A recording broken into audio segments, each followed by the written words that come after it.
Hello friends, welcome to my little world. Bhogi పండుగ రోజు మా పిల్లలకి భోగి పళ్ళు పోసాము. మా ఫ్రెండ్స్ వాళ్ళ పిల్లలు అందరూ వచ్చారు. చాలా బాగా జరిగింది.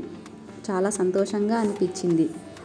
భోగి పళ్ళను పిల్లలకు ఎందుకు వేస్తారంటే, పూర్వం ఒక బద్రికావనంలో నరనారాయణులు తపస్సు చేసుకుంటూ ఉండేవారు. ఆ సమయంలో వాళ్ళకి చాలా ఆకలి వేసిందట. అప్పుడు సమీపంలో ఉన్న రేగి చెట్టు దగ్గరికి వెళ్ళి ఆ పండ్లను కోసుకుని తిన్నారట. అందుకే ఆ బద్రీ ఫలం చాలా శ్రేష్టమైనది అని చెబుతారు. అంతేకాకుండా ఆ బద్రీనాథ్లో ఈ రేగిపళ్ళు చాలా ఎక్కువగా దొరుకుతాయంట. అంతేకాకుండా సూర్యుడికి చాలా ఇష్టమైన పండు. ఈ భోగిపళ్ళు పోయడం వల్ల ఆ సూర్యుని ఆశీర్వాదం కూడా లభిస్తుందని చెబుతూ ఉంటారు.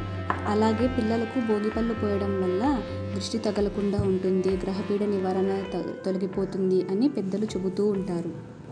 తల పైభాగంలో బ్రహ్మరంధ్రం ఉంటుంది. భోగిపళ్ళు పోయడం వల్ల పిల్లలకి జ్ఞానం పెరుగుతుంది. అందుకే పిల్లలందరికీ భోగిపళ్ళను పోస్తారు. ఇది మన సంప్రదాయం. మన సంప్రదాయాలు, ఆచారాలు వెనుక చాలా సైన్స్ దాగి ఉంది. నాకు తెలిసిన విషయాలు మీతో షేర్ చేసుకున్నాను. మీకు కూడా ఇంకా ఏమైనా తెలిసి ఉంటే ప్లీజ్ కామెంట్ సెక్షన్లో కామెంట్ చేయండి. Thank you.